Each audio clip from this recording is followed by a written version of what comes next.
Meanwhile, in the United States, it's time for another impeachment headline. This time, it's not a president, though. It's a cabinet secretary. His name is Alejandro Mayorkas. He is Joe Biden's top border official. The U.S. House has impeached him. It's a first in 150 years.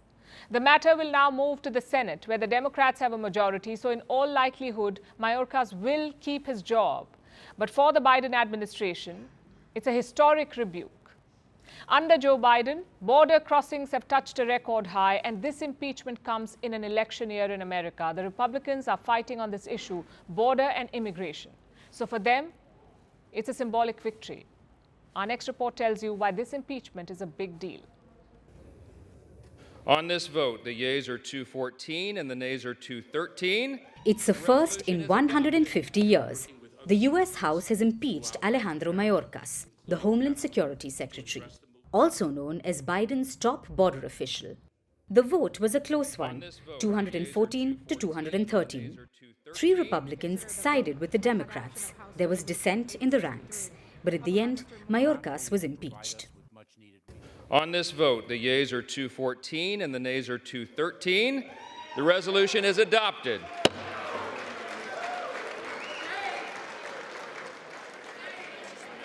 Pursuant to Section 2A of House Resolution 996, House Resolution 995 is hereby adopted. This wasn't their first attempt. The Republican-led House has tried to impeach Mayorkas last week. That vote failed. It was almost embarrassing for them. So this was their second attempt. It worked out narrowly for them, but for the Biden administration, it's a historic rebuke. Until now, only one cabinet secretary has been impeached in American history. It was Secretary of War William Belknap in 1876. So why did the Republicans impeach Mayorkas? He faced 2 articles of impeachment. 1 for refusing to enforce existing immigration laws, and 2 for lying to the Congress that the border was secure. These were their complaints. But many say the charges amount to just a policy dispute. Simply put, the Republicans did not like Joe Biden's border policies. But that doesn't make it a crime, especially one that's viable for impeachment.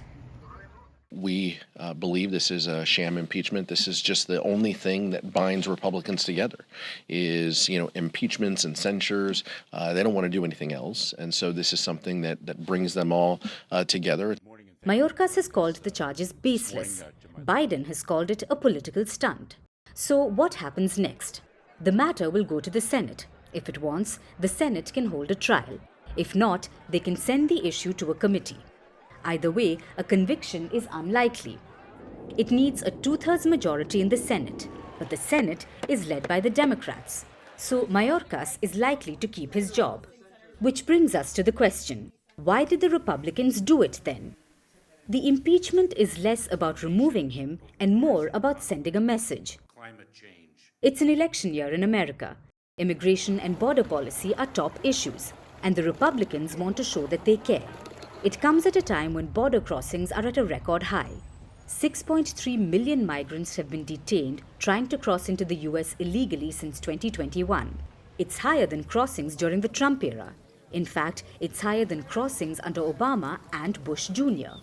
Nearly 225,000 migrants tried to cross the U.S.-Mexico border. It's the highest since 2000. The Republicans want to make it an election issue. The immigration issue is a crucial one for Trump.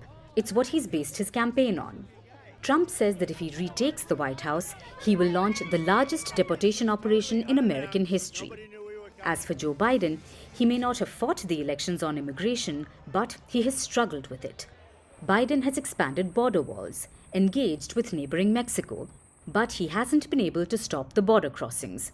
So while his top border official may not lose his job, the impeachment is surely a big setback, both for him and his administration.